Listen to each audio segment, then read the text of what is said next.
Hello, everybody, and welcome to another My Music. Now, today is Wednesday, which is a very appropriate day for doing this interview because today I'm going to be speaking to Rob from the Wednesday Play.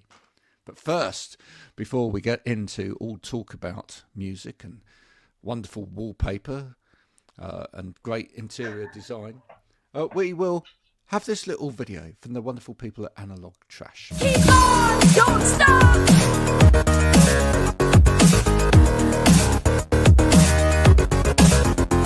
Keep on, don't stop.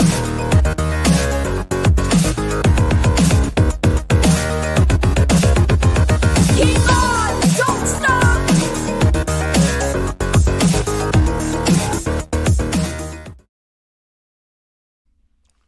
Hello, Rob. Thanks for joining me. And may I say, that is a house and a half there that you've got.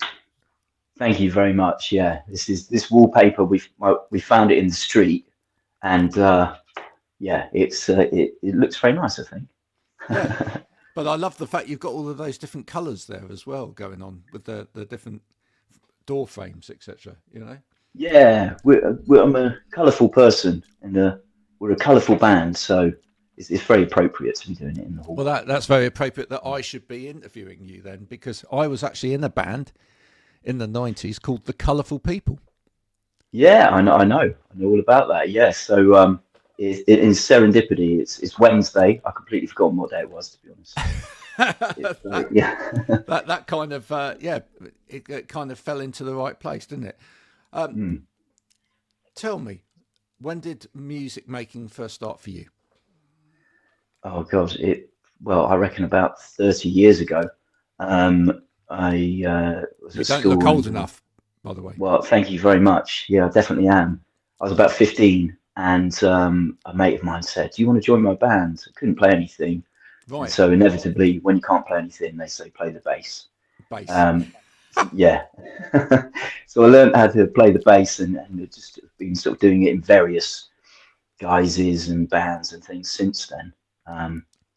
Yeah, so it's What sort of quite a band while. was that? What sort of band was, what were they playing?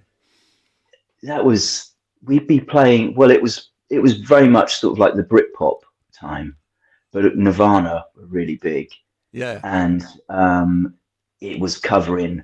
It was Blur, it was Oasis, it was Nirvana, it was Sway, any- things like that. yeah, Yeah. yeah. It was an exciting time to get into music in the mid Yeah. '90s, I think. I was going to say, yeah, it was perhaps a little bit after I kind of really got going with, because we were kind of early 90s with what Yeah, we were doing.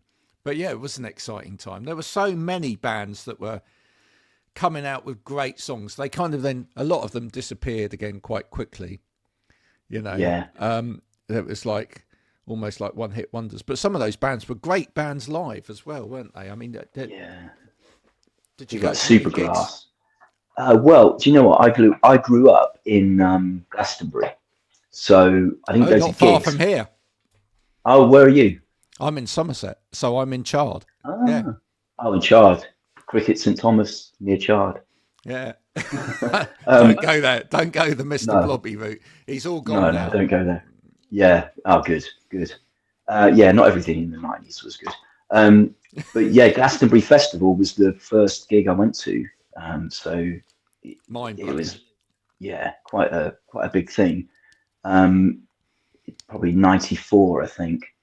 Can you Uh, remember who was headlining that year? the Levelers, they were a big. That was their big year there. But first band I There's only saw. one way. Yeah, exactly. That was a huge gig at the time. Manic Street Preachers were the first band I saw. Just walked in and saw them with Richie Edwards still in the band. Yeah, There was Nick Cave and the Bad Seeds, which is quite incredible when you think that they're still kind of on top. Yeah, it was the people I saw at Glastonbury. It was just like so lucky to have them all on the doorstep, really. yeah. I mean, I went to Glastonbury a couple of years before that. Actually, ended up backstage interviewing a load of people, like Oh, nice. Shakespeare's sister and the James, spoke to James who were playing, but it was a great year. Yeah. I mean, I think those years where Blur were one of the headliners that year.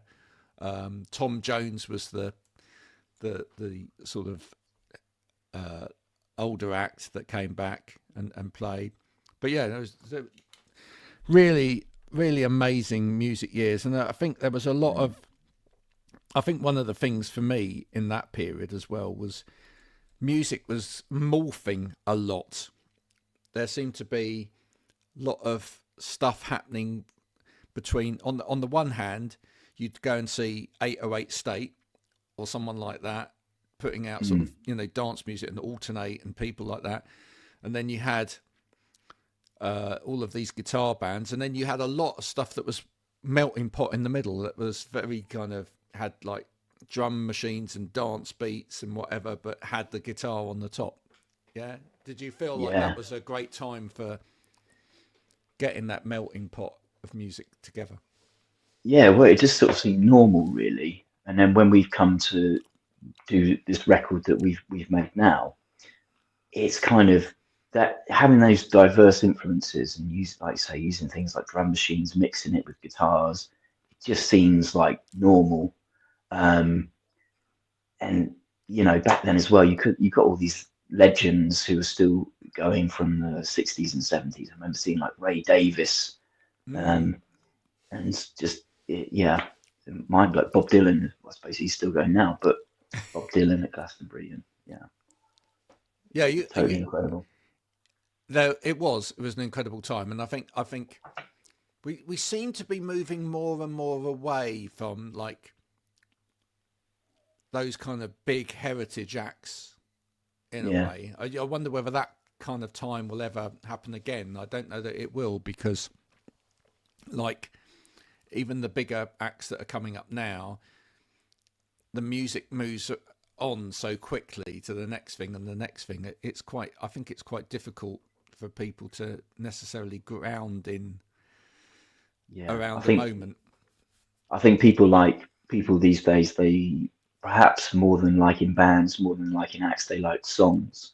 Yeah. So if you got a hit song, people would love it, but then they'll very quickly move on to the next thing, which is kind of fair enough in a way. I mean, I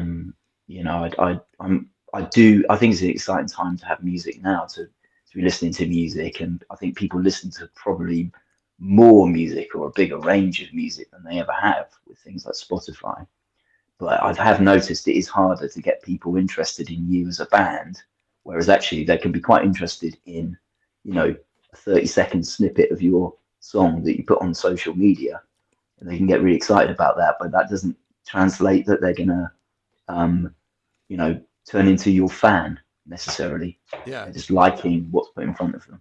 Yeah, I mean, you on your Instagram, you are the Wednesday Play. You're not wrong. Etc. Do you feel like there's an element in which people like the Gorillaz and those kind of bands have kind of set the precedent and got it right in terms of maybe actually what we want to do is keep that mystery in a way by developing this, like, what you want to be interested in here is the music. You want to be buying into this. Yeah. Well, the Wednesday Play, I think we refer to it as the pound shop Gorillaz. It's like Gorillaz on a very tight budget. Because as you get older as well. That. As you get older, I didn't want to be like a guy in my mid-40s, neither did Sam, who's sort of trying to look young, trying to be cool. I don't think people want to see us, with our tops off, rocking out. But they would like to see some sort of cool animations and by artists that we know, and putting music with that. It's about having a bit of mystery about you, sharing the music, but not necessarily sharing too much about ourselves. Because I hate to say it, but we're middle-aged guys. We're not that interesting. Oh, but you are. Or you lit the. Maybe you're more interesting. It's just that what people are attracted to in the first place is you have a better sense of what that is, and Yeah, you know that right. once you get people in through the door, as it were, with the music, etc., then they may actually find the rest of it quite interesting. I mean, you're here talking to me today, so Yeah, you know. Do you feel like? Do you think once people do open the door, do you feel like you've obviously been playing a long time, you've got a lot of experience, you've got heritage in terms of where you come from. Do you feel like there is actually quite a lot to say to a fan base once they jump the gun, jump over the hedge and come into your side of the garden? maybe there is. Maybe there is. I think we are. I've always been interested in kind of like the anti-heroes Yeah. of rock. Um, the Steely Dans and the Harry Nilssons and the people who wanted to be out of the limelight, but actually were really interesting people. And not I don't think I could be a rock and roll cliche. I mean, rock stars are brilliant. Rock stars are brilliant, but I could never be one. And perhaps if I am interesting, it's because I'm absolutely not a rock and roll star, and I've never wanted to be one. Yeah. But our rock stars or our pop stars, etc., of today don't necessarily act like the pop stars and whatever of yesteryear anyway, do they? I mean, I feel No, like they don't actually, do they? No. I whenever I listen now to someone like Chris Martin, who's arguably one of the best known musicians on the planet, talking, you don't get a sense that he's pervading this kind of like rock star ethos or like this persona. Right, yeah.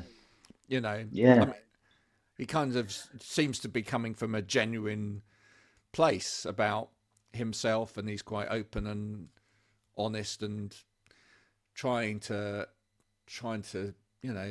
talk about how he feels about stuff, which and I think that's quite refreshing, that we perhaps moved beyond the kind of put them on a pedestal kind of thing that was there when I was growing up. Definitely. I sort of wish I could be the kind of guy next door kind of.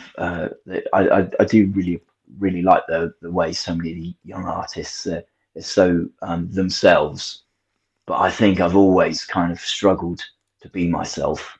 Not on a day-to-day basis, but presenting yourself in a band or whatever. Always struggled to do that.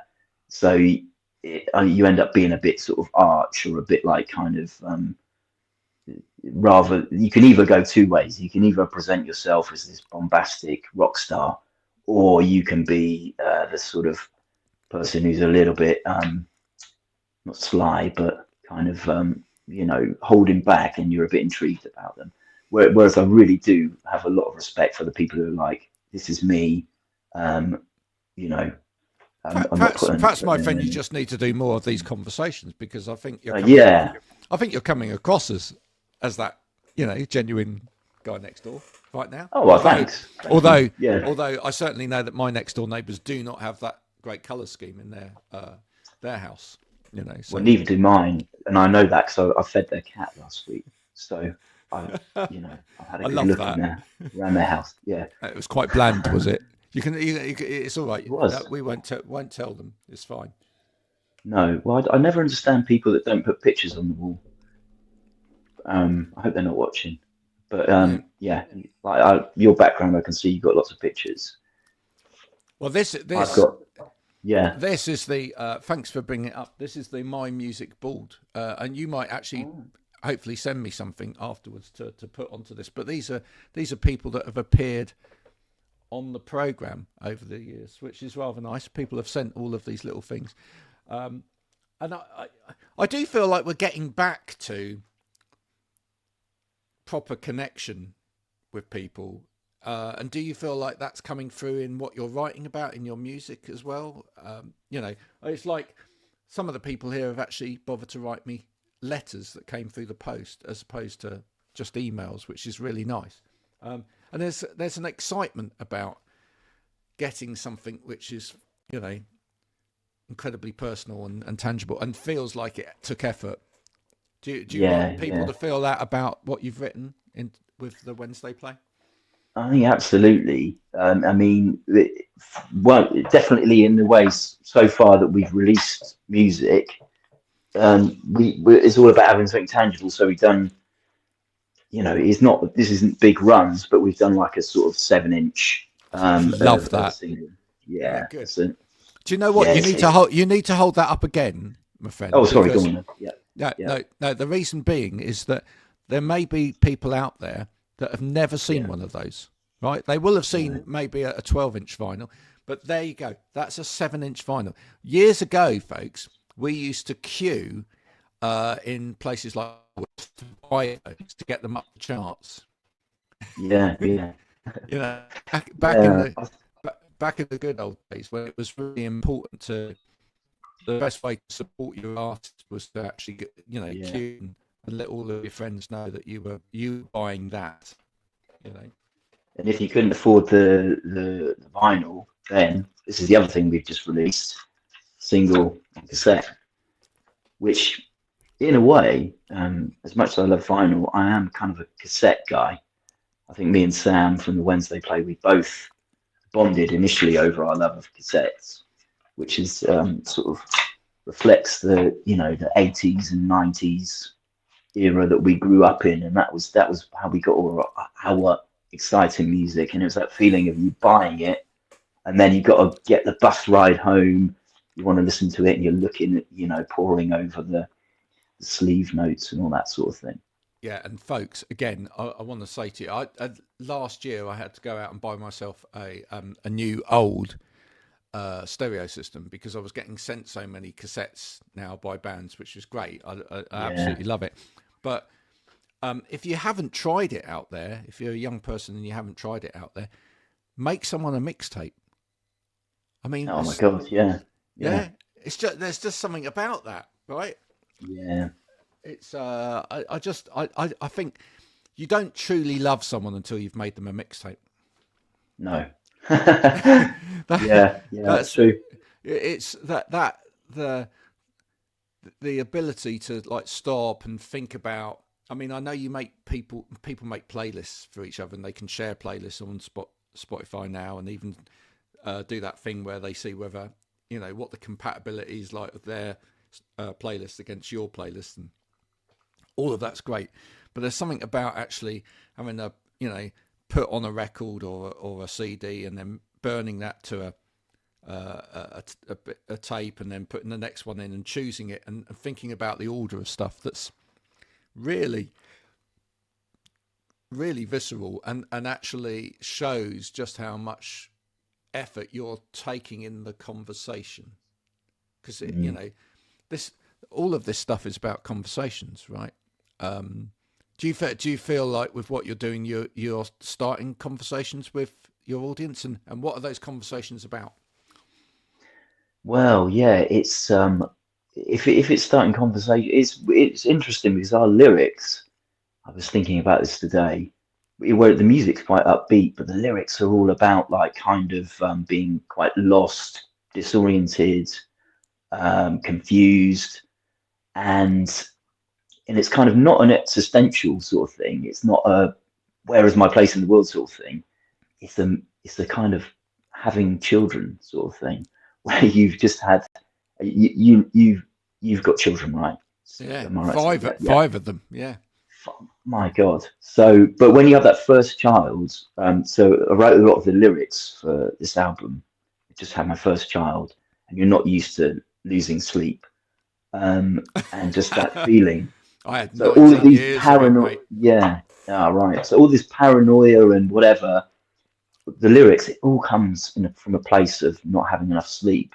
But rather than be like, it's not directly written about having children or whatever, but it's kind of like confused state. And I think if it's having a conversation with people, it taps into that feeling of just being a bit lost, which is a theme that I think is something that hits people at different times of their lives for different reasons. Yeah. So I've not been too direct about it, but for me, it was coming from a place of, you know, waking up in the night an awful lot. The other thing as well, it is a touch lyrically about hitting kind of middle age, and unfortunately, friends, bandmates over the years, you either kind of at this age like sort yourself out a bit, face up to your demons, or you don't. And you're no longer young, and you can't get away with the stuff that you used to in terms of habits, drinking, whatever. And so, where I think it is an interesting kind of conversation to be having, and it's like, yeah, it can be a bit of a dark time in middle age, or it can be a great time. And lyrically, it's kind of about that, the record.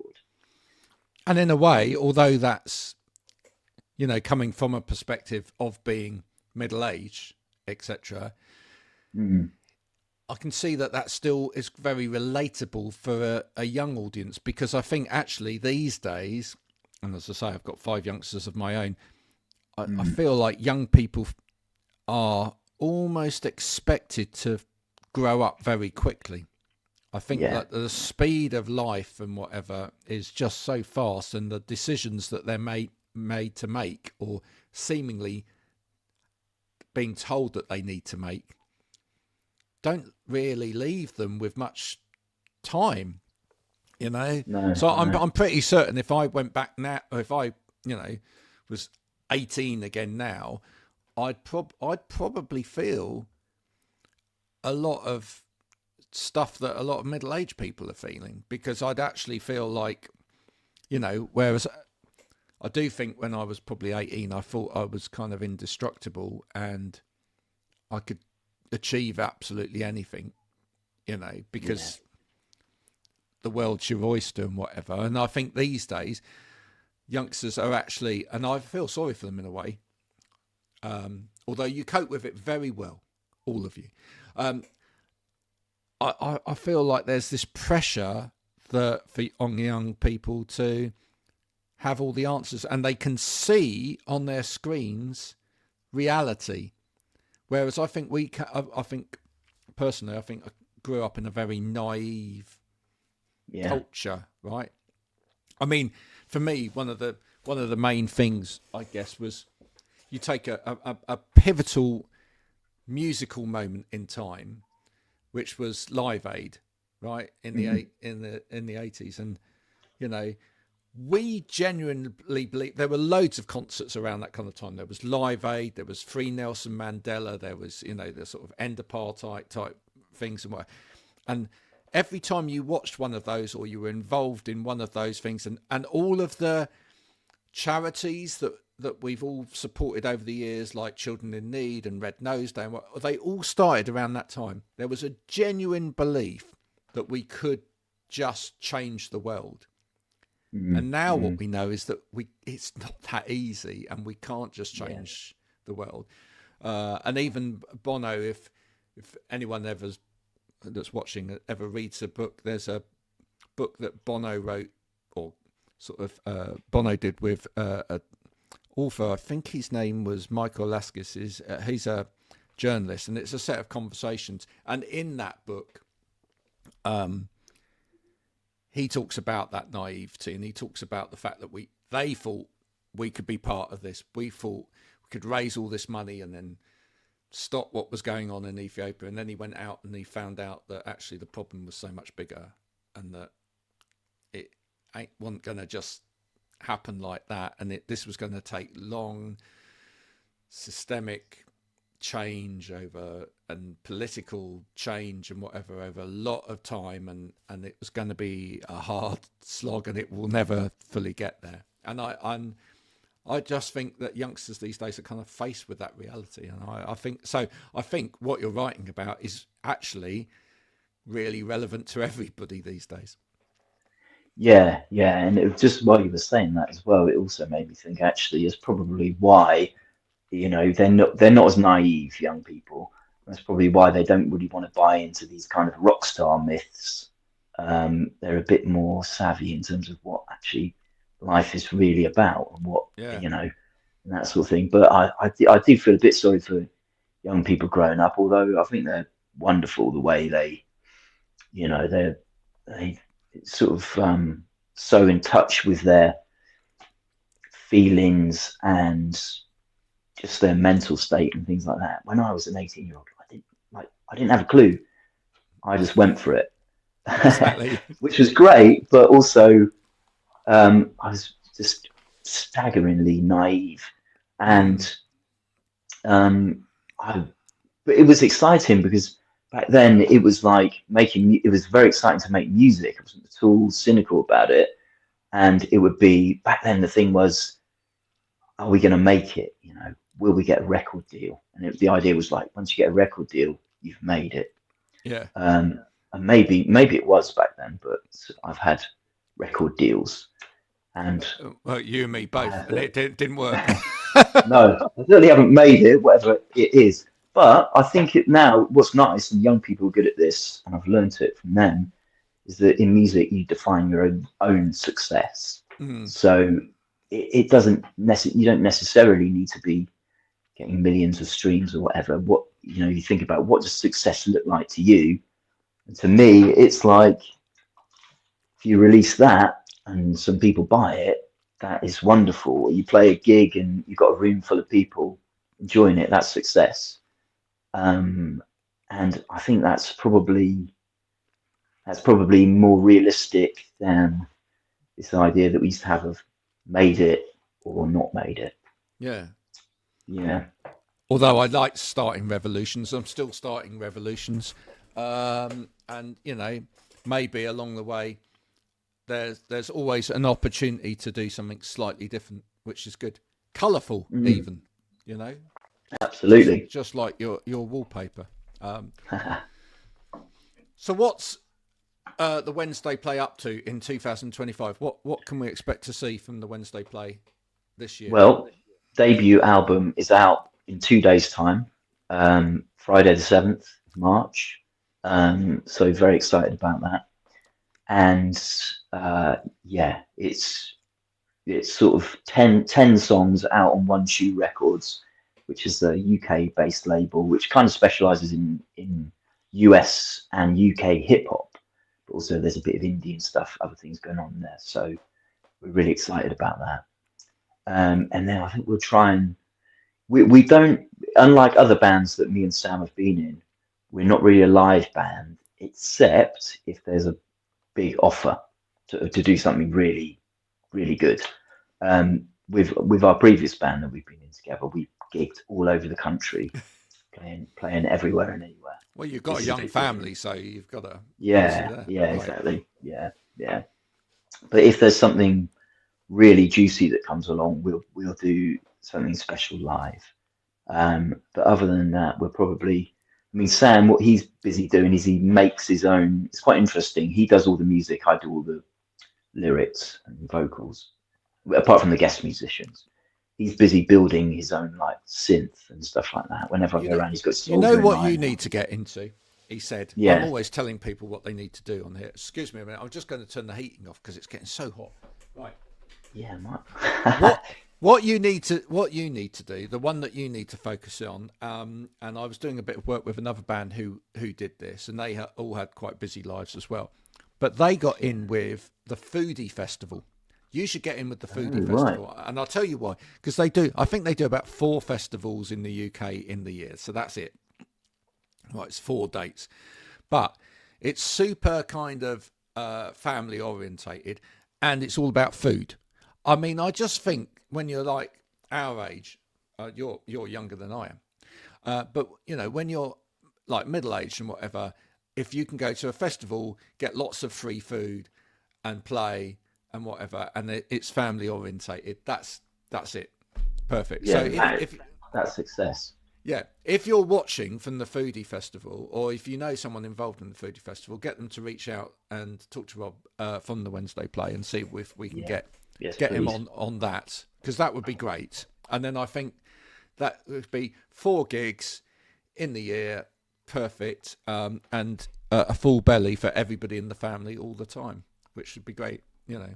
Yeah, that'd See be what wonderful. I've done? That not telling you what to do, but I just think that would be. I think you should. Yeah, that would be your kind of thing. That would be brilliant. Listen, my friend, thank you so much for coming and talking to me today. Well, thank you. It's really lovely. It's been an absolute pleasure, and I do think you need to do more of this, because I think you have got something to say, and I think people do want to hear it. So, and they certainly want to know a little bit more about your music. I will be inviting you, as I will invite all of the people out there, to come and join my revolution, which is the My Music community that we've started up. Where crazy, I'm going to talk about this for a minute, but I had this crazy idea that so many independent musicians are trying to get their fan base together. What if we helped all of these independent musicians bring all of their fan bases together in one place, right? And then they could share all of the fans, right? And they could help monetize it for themselves at the same time. So that's what we're doing with the community. So if you get invited by a musician to come into the community, do it, because frankly, it helps them, right? It's as simple as that. It does not cost you a lot of money. By the way, it will cost any of you out there £10 for the year or £1 a month. But 50% of that goes to the musician that invited you in. So do it, all right? I'm just doing my best Bob Geldof at this moment. You know, give us the money, because Do it now. do it now. Give us the money, because it really will help musicians. They need every single penny that you can give them. In order to get on and make more beautiful translucent 7 inches, which they can then sell you. But they have to pay for all of that first. There's the preach over. Thank you for coming on today. Thanks for spending some time talking to us. I will see you out and about, and I'll be inviting you into the community. So hopefully see you there, along with some of you who are already in there. If you've enjoyed this, please do go and share amongst your friends, your family, and everybody else. And we will see you soon for more My Music. Until then, bye for now.